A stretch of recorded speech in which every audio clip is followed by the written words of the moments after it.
So alam mong seryoso na ang Onyx Philippines at seryoso na tayong papasok sa game number 1. Magang recall para kay King Kong. Casters, yun na. Hindi niya napapakita yan sa kalaban niya kasi medyo seryoso din ang laro dito ng Onyx Philippines. They're fighting for the number 1 spot in the playoffs. And this is their chance to do so. They're up against Bigetron Esports na may connection din with Light on the Tigreal and of course, Eman on the Granger. Alam mo, nakaka-excite lineup pa lang kasi alam mong kahit sanay na tayo sa macro playstyle ng Onyx Philippines, even Bigetron Esports with having 2 Filipino players alongside si Edo Max as their coach. Based sa lineup pa lang, alam mo maraming microhan yung mangyayari. Ayun, tingnan mo, hinahatak na ni Bruce ko yung green para kailangan mapuwersa si Light na protektahan yung mga camps dito ni Annabelle. It just means na walang rotation na nangyayari for Onyx Philippines. And meanwhile, control ng Onyx dito, yung middle lane, hawak ni Super Friends yung bush sa kaliwa and si King Kong ay papunta doon sa top lane. So kitang-kita nila yung Tigreal, free access si King Kong doon sa Granger sa taas. Well, libreng crab. Yan ang parang worst case scenario pero any attempt. Nakita nila bumaba si Annabelle. So si Kirk, mabibigyan ba siya? That's the question. Enough ba yung kanya sustain? Pero nabigyan! Si Eman doon sa itaas and buhay pa si Kirk. Nakalabas pa yung Kalayaan Onyx Philippines. Again, these rotations, lagi nagbabago, lagi may barya yung Sigma pattern. This time, hindi sa mid, dun sa gold lane. Sa gold lane nila nagawa and it's a crucial kill on to Eman. Napapaya ang kanyang Purify. Luke, nagamit na din yung Revitalize early on. At pumapasok pa nga din dito si Moreno pero grabe yung importansyang nagawa ni Brusco na mag-provide ng sobrang daming information sa Super Fam at dahil doon madalian silang nakarotate sa taas. And props din naman kay Kirk the Kirkitek kahit 3 yung sumugot sa kanya. Nakatakas pa kaya walang trade yung Bigetron. Yahoob siya. Yahoob na Yahoob. Yung Kalea, sana gets ni... Sige, buhay. Gets ko na yan. Balik na rin niya lang guys. Para di kayo mahirapan. Pero ito ang tanong mapapabalik na pa ba ng Bigetron Esports yung takbo ng turtle take dito dahil nakapuwento na si King Kong. Malayo si Annabelle. So baka hindi contest yung BTR. Tamang silip lang just to make sure na magre-retry dito si King Kong. Pwede rin namang if mag-level 4 si Light, mabigyan nila dito yung ibang heroes ng Onyx Philippines. Kirk, already starting the turtle here for King Kong. AOG. Oy! Umabot si Annabelle. Nakakuha pa ng pagong ang BTR. And tutumba pa si Kirk. And tatama ba na pana? Hindi. Makakalayo si King Kong dito. Pero inabot ni Annabelle. Shadow kill para matouch niya yun. Pero sapat yung range for Bigetron to reach a Hayabusa. Tumumba pa si Super Friends. A beautiful execution from Bigetron Esports.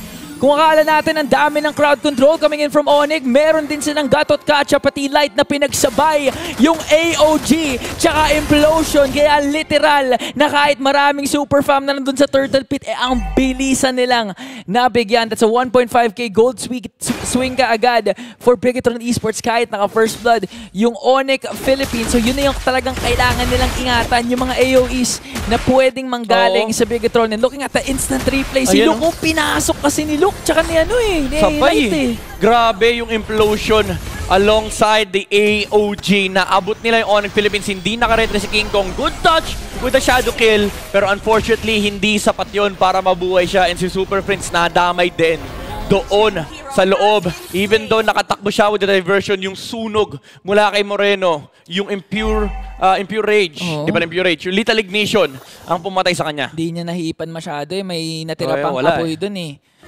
Kulang pa pero hindi pa naman ganun kalaki yung kalamangan ng Bigetron Esports and at the same time wala pa namang turrets na takedown dito. In terms of turtle takes, nakaisa na nga ang Bigetron pero again, with kung babalikan lang ng Onyx Philippines yung strategy nila which is to control the center of the map once again, mahihirapan din later on mag-set si Light. So ang maganda dito for Onyx Philippines is maging defensive lang yung Bigetron Esports with their ultimate with the AOG tsaka Implosion. Nakakatakot lang dito ang taas ng level ni Annabelle. Tapos may paparating silang power spike once na lumabas na yung Hunter Strike and Sky Piercer pick up mula kay Eman. Baka mag-sync yung timings ng Bigetron Esports. So, Onyx Philippines, ang medyo concerning para sa kanila is recover mo sila dito, lalo pat hawak nila yung Hayabusa. Post 5-minute mark, dyan nila makukuha kapag nahawakan na ni King Kong yung mga side lanes. But for now, Bigetron Esports, sila yung nagpapatakbo ng momentum, yung tempo ng game, lalo pat naka-ready lagi dito si Light with the Flicker Implosion. And ngayon nakatitik sila sa Turtle. Alam mo, pangalawang beses ko palang buong Mobile Masters nakita na si King Kong ay behind kontra sa kanyang jungle. Una nung laban nila sa TLID, ngayon laban sa Bigetron Esports. Kirk! Okay. Nakita siya dito ng Death Sonata, pero hindi pa naman makaka-engage dito ng Bigetron Esports. Sino ang mahuhuli? Brusco! Oh, implosion! Sa likuran, nakahuli si Brusco, kaso yung kampi niya. Nasetan dito ni Light. May Purify pa naman, however, pero Zaman Force. Nanlalaban dito si Kelra. Shadow kill para mapatay si Light sa likuran. Naglalaban si Kirk. Nagsusuntukan sila ni Luke. Pero nandoon yung backup, nandoon yung Chrono Dash and Synchropation mula kay Kelra. At Diversion implosion. pa, hindi pa tapos. Doon sila sa likuran. Oh, yung pana, nakita nila kung nasaan galing Onyx and hindi nila abutan dito. Sila Annabelle at pati na rin si Moreno. Umabot yung Shadow, however, pana Ay! hindi natama. Tumama pala dito kay Kirk. Zaman Force, sinusubukan nila abutan dito yung Joy, pero ang daming dash mula kay Annabelle. Ang daming nag-burn ng skills, pero at the very least, Onyx Philippines, sila pa rin na may hawak ng pagong. Yun yung kagandahan sa lineup ng Onyx Philippines dito dahil ang dami ng pick-off potential. Okay sa kanila yung scattered yung mga clashes, pero teka lang, Brusco. Ito na naman yung Purify? Sipa. Ginamit na nga yung Purify, pero makakatakas si Eman. And nakuha pa niya yung tower. Bigatron Esports, napakaganda ng kanilang macro movements na ginagawa dito. Nag-conceal ang Onyx Philippines para makalayo. And so far, kahit masabihin natin hawak nila yung pagong kanina, ang ganda nung the quick decision making ni Eman na tumulak kagad ng Torre at napuwersa yung Onyx Philippines doon na mag-react, and ang nakuha lang nila, na-burn nila yung Purify. Bigatron Esports so far looking good compared sa day number 1 nila kung saan dalawang serye ang kanilang na-drop. 1.6k gold lead na naman at dalawang turtles na ang kanilang nakuha. And looking at the gold leaderboard, lamang si Eman kontra sa kay Kelra with this Granger. So far, it's looking good for Bigatron Esports. Kasi kung ideally titignan mo, dapat maganda din yung yung parang recovery ng Onyx Philippines sa mga clashes dahil meron silang support in terms of Kirk. But at the same time kasi huwag mo kalimutan si Luke din kasi naka-revitalize, kaya kahit hindi mauna yung Bigatron Esports sa mga initiations, ang dami nilang pang-counter sa aggression ng Onyx. Yeah, tsaka yung damage output din medyo concerning for Onyx PH kasi Diversion? very reliant kumover sila sa damage. Yung target nila with their damage. And si Luke, yung nakasalubong dito ng Onyx Philippines, that diversion play is not gonna be successful for Onyx PH. Wala sila maharap na pick-off dito. And si Annabelle, free roam lang sa mga patinamaan. Pana, Luke, magko-comment pa sila? Hindi. Ang hirap na, parang ang daming kailangan iwasan dito ng Onyx Philippines. Not to mention yung mga abyssal arrow coming in from Moreno. And so far, even si Luke, maski yung mga taunt lang niya, parating on point eh. Hindi pa nga yung pagkasa ng AOG. So, behind that talaga ang Onyx Philippines ngayon. And if hindi sila makakuha talaga ng mga pick-offs, may hirapan sila pero Light may conceal. Napigilan naman dito ng Brusco. Wala pa namang major objectives na pwedeng kunin. So far, tahimik ulit ang Land of Dawn pero may diversion. Saan sila pupunta? Kita ba yan? Nakita ata yung hapakan ng Bigatron Esports. Yun yung mahirap kasi may Selena na hawak dito yung Bigatron Esports. So alam nila kung saan papunta yung diversion ni Super Prince. Kita nila saan nagtatagong mga... Saan bush nagtatago dito yung Onyx PH. And ngayon, nagtatapang yung BTR. Alam nila pa rin sila lumaban ng Flicker Implosion mula dito kay Light and maabutan nila. Si Kirk nakapag-flicker siya pero nandun pa rin yung bala mula kay Eman. Zaman Force, mula kay Kelra. Ginamit na, napatay na rin si Brusco pero mukhang isa-isa atang tutumba rin dito. Yung Bigatron Esports, yung damage ni Kelra sapat para pumatay ng isang tigil at pati na rin si Eman. Sinama sa libingan Onyx Philippines. Lumalaban pa rito si Moreno at pati na rin si Luke. Tinamaan ng pana si Kelra pero yung dash, nakakuha pa siya ng shield. Buhay pa yung Harit. Shadow, tumama ba kay Luke? Tumama nga. May diversion mula rin kay Super Prince pero enough na yung mga shuriken para mapatayin niya rito. Yung Gatot Kacha, Annabelle, hinahabol yung si King Kong, may retribution and mamapatay pa niya 1-for-1 trade. Tinapangan ni Sigma Jungler. At ganun lamang Onyx Philippines. Nakabawi na naman. Meron silang 4 na membro ngayon na papaligiran ng unang Lord. And looking at the instant replay, ginawa naman ni Kirk yung kanyang role bilang secondary roamer. Ang daming binuhos sa kanya. The implosion was used up. Pati na rin the AOG. Kaya naman makikita mo si Kelra. Walang nakapigil sa pagsayaw niya doon sa gitna kahit 4 yung sinasayawan niya. 10 bits production, yung flicker ni Light, niya naabot si King Kong. Ganda sana nung play. Pero di sa may middle lane, nagkakaroon na naman ng panibagong play. Si Kirk, yung unang tumumba. Muntikan sila Light dito, pero ngayon sila ang panalo. Nasa harap pa sila ng Lord. Onyx Philippines, meron silang diversion para ma-reclaim nila yung Lord pabalik. Pero ngayon, hawak to... Uy, sa kaliwa ng TP. Sa kaliwa ng TP, hawak ng BTR yung Lord. So this is a very big opportunity for Annabelle to quickly take this Lord. Lalo pat nakaharang dito si Luke Pero si Brusco, naghahanap ng potential target. Na-cancel yung kanyang dash. Mamamatay ba? Yung Cho, sinmakakuha ng Lord. Shadow kill! King Kong! The Sigma! We're at 3! Kelra with the Salmon Force! Isa-isang tumutubat, nagtatakbuhan! Yung Bigatron Esports! Isang magandang entry para kay King Kong! For the price of Brusco, nakuha ni King Kong yung unang Lord at parang hindi pa nga ata sila tapos dito. Oh, Kirk Kirk. Pero Tsunami Slam, pero nagamit ka agad. Oh! Ni Annabelle, pero inaabot pa rin ni Kirk. Another kill for the Diversion! Sonics. Di pa sila tapos, may diversion pa. Okay, lumabas. Si Super Prince practice lang. Pero yung Torre sa may middle lane, tutumbo na. May Lord pa sa itaas. Pero ito may flicker at implosion si Light. Pwede sila makahanap ng counter-engage dito. But so far, Onyx Philippines, disiplinado ang kanilang approach. Grabe si King Kong. Imagine mo, 1 level behind siya kay Annabelle. Pero siya pa rin yung nakakuha ng Lord despite losing Brusco also. Shadow kill retry pa yun. Shadow kill retry ba yun? Sobrang hirap nun gawin. Sigurado ako marami na naman magsasabi dyan. Ginagawa namin yan sa RJ pero iba kasi yung pro play. Si Annabelle yung re-retryhan mo. Tapos napapalibutan siya ng Bigetron. Grabe ka na, King Kong. And ngayon, naselyahan niya na yung gold. Actually, siya na nga ilamang sa gold. Konti na lang ilamang sa XP dito ni Annabelle.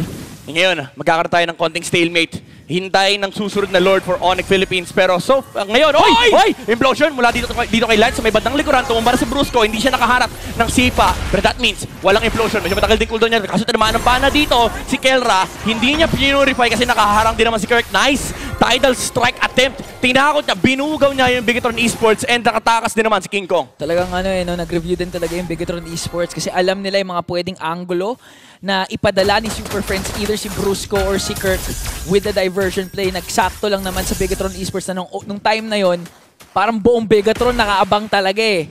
Alam nila kung na may potential play na pwede nga gawin na itong si Super Friends. Unfortunately for them, nakakuha nila yung main initiator ng Onyx, which is si Brusco. But still, Onyx Philippines holding on sa sobrang onting lead at continuously lang talagang nagiging nakakaasar si Moreno. Kasi ang dami mong kailangan iwasan. The Death Sonatas, pati na rin yung Abyssal Arrow na pag tumama, pwedeng mag-dive ka agad yung Bigatron Esports. Pero kailangan din lalo din kailangan mag-ingat ni Kelra kasi ngayon tumataba din naman si Annabelle. Mataas ang kanyang damage output. Lalo pa ngayon may Bloodwing siya, hindi ka pwede basta-basta lumaban kung ikaw yung Harit doon sa Joy. Kasi kapag bumilis yung movement speed niya, tapos naka-electrifying beat siya, kayang-kaya kanyang sayawan under the Zaman Force. So, for Kelra, zero dance pa naman siya ngayon, pero there's a lot of ways for Bigatron Esports to engage and counter-engage into the Harit, lalo na nandyan pa yung AOG. Kaya kailangan may isa talagang promotekta kay Kelra ngayon, mas lalo ng main target siya ng Bigatron Esports. Si Brusco sinasalo yung mga pana. Sinasalo, dinadashan lang talaga eh.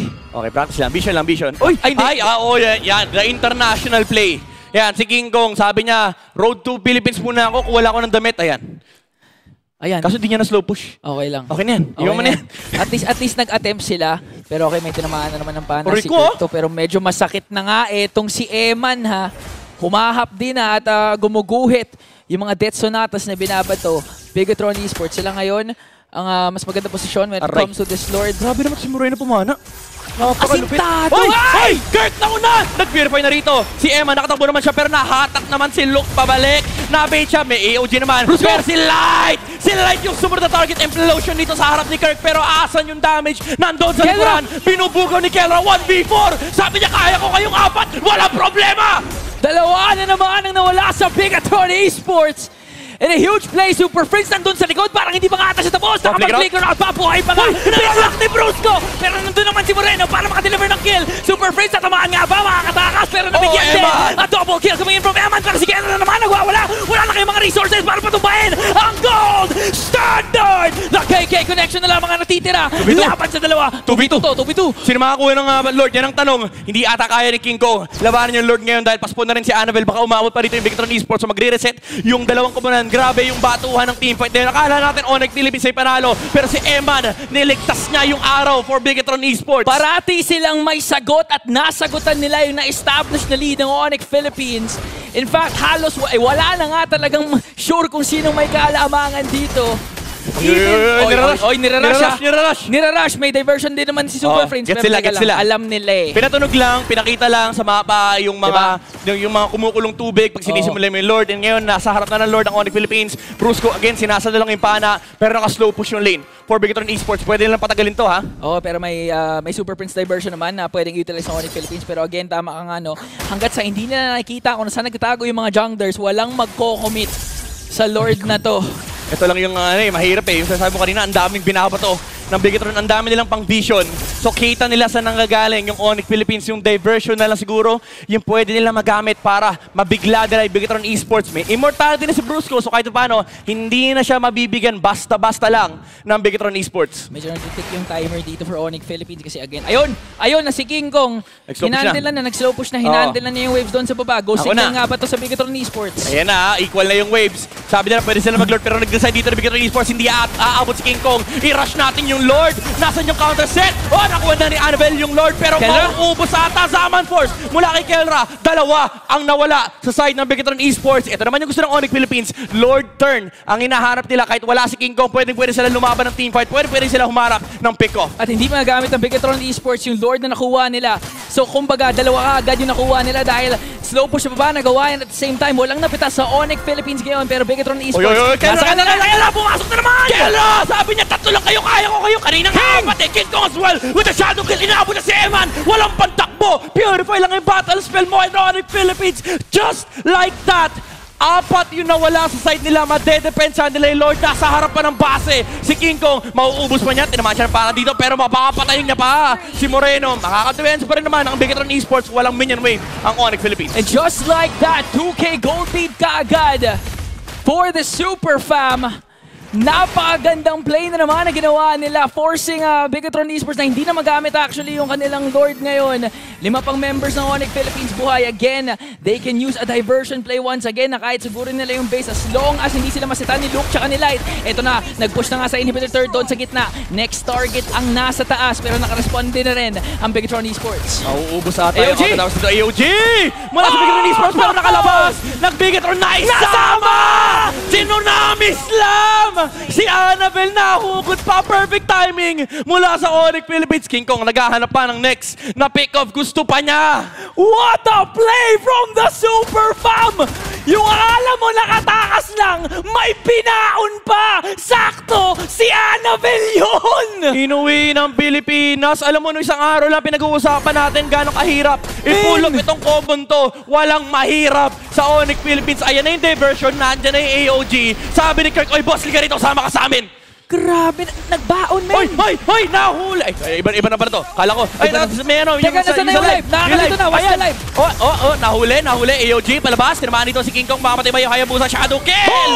Nadamay pa si Luke! Yung pupuntahan niya, gusto sana niyang patayin yung Hayabusa, pero siya pa yung nabiktima! Micro, macro, kahit ano pang gusto mo, lahat nasa Onyx Philippines na, kinuha na nila lahat!